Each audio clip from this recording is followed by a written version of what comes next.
Hi everyone, my name is Simon Mishevich from Optimize Accountants. In this video I want to talk about a what if scenario. What if property prices did fall in the United Kingdom by 35%, which means that house prices would drop to 185,250. Now bear in mind that house prices are currently around about 285,000 according to ONS. This is a huge drop. So what I want to talk about is what if it happened. Now, I'm not saying that property prices will fall by 35%. I'm just saying that other people have suggested it. And therefore, I want to know what would happen to my property, what would happen to my financial situation, and therefore, what would happen to yours. So let's get into that detail. Now, before we start, we need to look at where property prices were and are now. We can look at the Office of National Statistics, Halifax and Nationwide. But if we look at a good point of focus will be Halifax, for instance. October 2022 property price was 292,406, but they are now, what according to Halifax, 286,000. So there is a drop, but it's not significant, is it? Right now.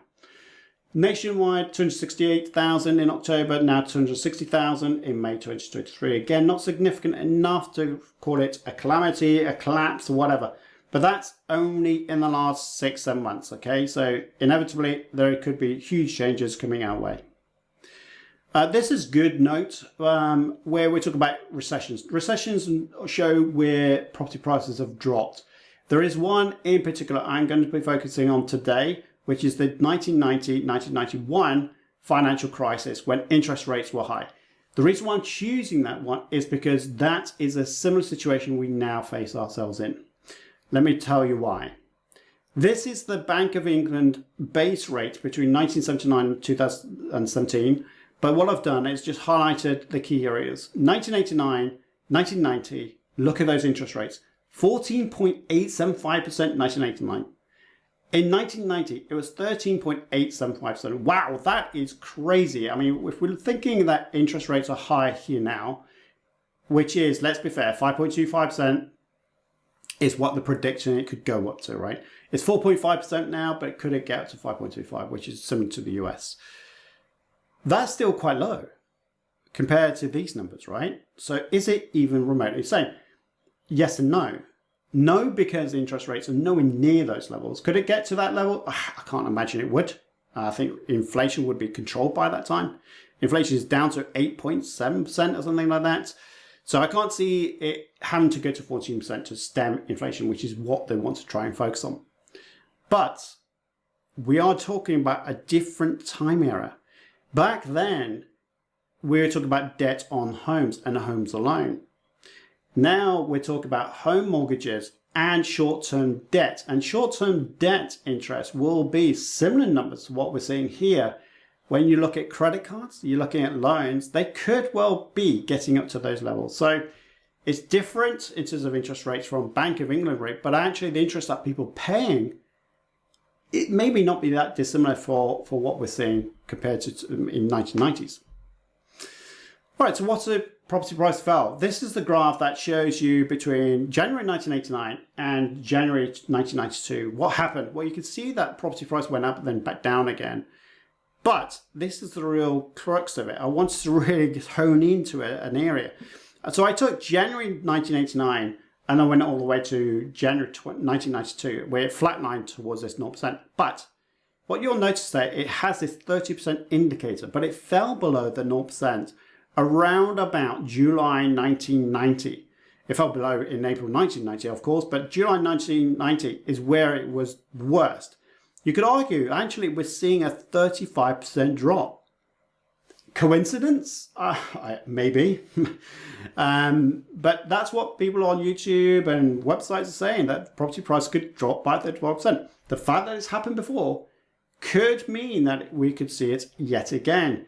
Is it likely? I don't know anymore. I mean, I've always predicted that property prices will fall between 10 and 15%. That's some way off from 35%, I have to say. All right, so let's think about price dropping 35%. Property price, according to the Office of National Statistics, whether you love it or not, is showing 285,000. Whether you like the ONS or not, again, doesn't matter. We're just looking at the data set. Now property price 185,250, which is the 35% drop. What would happen? So here we go. Property prices 285,000. A 35% drop is going to 185,250, which is a deficit shortfall of 99,750 from market value right now, which is a 35% drop. This is where it's worrying. Someone with a 90% loan to value, first time home buyers maybe, or a homeowner, they have a mortgage of 256,500, which is 285,000 times by 90%. So that's assuming that they bought the property now. Clearly, that's not going to be the case. So you need to think about where you are compared to this data set. But what's interesting is that property prices is going to be 185,250 according to the 35% drop. In that case, this person, this scenario would say that they've now got a deficit, a negative equity of 71,250, which is 28% drop from the mortgage. Okay, so they owe more mortgage than their property price will be. What would you do in that situation? That's worrying, okay, straight away.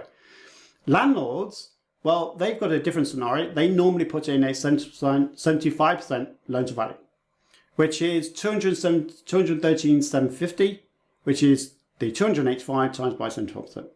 If house prices drop by 35% to 185,250, then hey, you know, they've got a deficit as well of 28,500, but I doubt that's going to put off most landlords. And equally, they may not have bought at 285,000. They may have bought cheaper. Most landlords and investors like to buy below market value anyway. So will there be a negative equity even at a 35% drop?